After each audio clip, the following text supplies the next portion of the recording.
are here with Isabel LaRosa at the Hard Rock Artist Lounge. Congratulations on all the things. Thank you so much. I'm so excited to be here. I know, it's going to be phenomenal. You and your brother, like really the dynamic duo.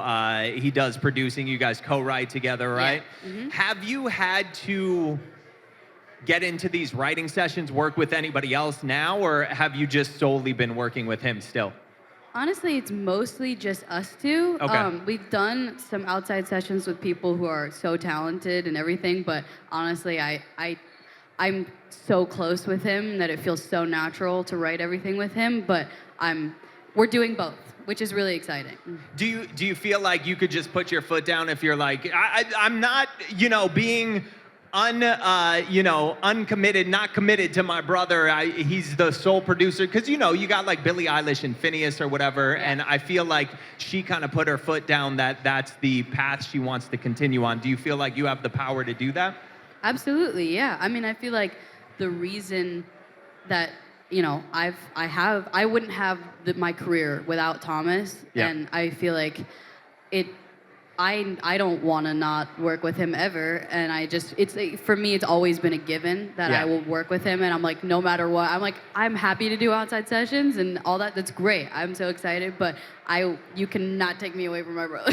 I love that. So I heard you, for your writing process, you always do the chorus first, and then you build like the rest of the song. How many, are you sitting on like a ton of hooks right now that are just not a part of full songs? Like, We're so lazy. No, we just, honestly, most of the stuff that we have right now is just hooks. But I feel like it's just, honestly, the most fun part for me is writing the hook. Yeah. And then we flesh it out, later on. Cool. But sometimes I feel like speaking of outside sessions, like we tend to write more of the whole song in outside sessions, which is like a fun thing to experiment with. But usually Thomas and I are like, we'll just do the chorus, it's fine. Got you. And you kind of like test it out. I like how you use TikTok to like test out songs almost.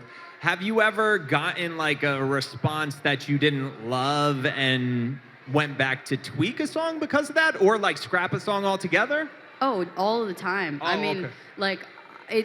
TikTok, I feel like definitely keeps you humble because you can, tee something and it'll be favorite, and you can also tee something and it'll do 30 likes after you have favorite. Right, you know right, what I right. mean? So it's just like, I've not figured out TikTok. I don't think anybody can, but I just always try to keep putting shots on the board. I feel like that's all you can do. But I take things down all the time. Okay. Do you remember the first artist you fell in love with through the platform? That's so interesting.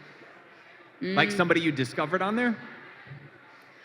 I feel like I discovered, oddly enough, a lot of Ethel Kane on TikTok. I feel like she got huge, and then she was already had like a huge fan base that Yeah. loved her, and then I found a lot of her like old kind of like unreleased things on TikTok, which is very fun. I love her. Yeah, so some of the stuff you and your brother write, I mean, it's like deep. It's like personal stuff, Have you ever like worried about playing some of that stuff for family members, or how does that go down? Definitely.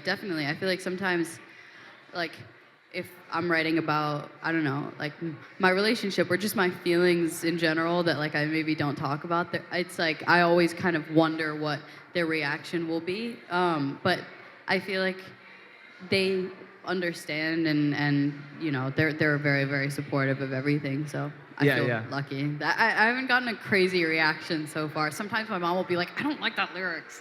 Take it out. Right. And then do you have to do it? Or are you like, no, Mom, this is my life? Yeah, no, I honestly doesn't really.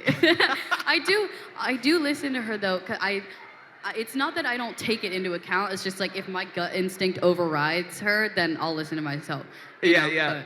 So obviously, music, really can control our emotions, and it plays such a huge part in mental health.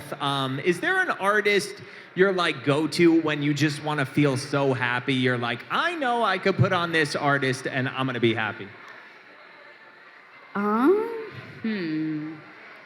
That's so interesting. Whenever somebody asks me like what artist I'm listening to or something, I just forget any music I've ever listened to ever. But who have I been listening to recently? Honestly, well, this could be happy or sad, but a lot of Billie recently actually has been making me very happy. But she goes, you could either like, if you're sad, you can listen to Billie. If you're happy, you can listen to Billie. Depends on the It kind of song. just depends on the song, your mood, Yeah. whatever. But as long as you're in a good mental health space, I feel like a good cry is still kind of like good. It's Sometimes healthy. you just You need need to to get sob it it out. out. Yeah, Yeah. absolutely. When it comes to mental health, is there any misconception you feel like about mental health or therapy that you think is worth addressing? I think that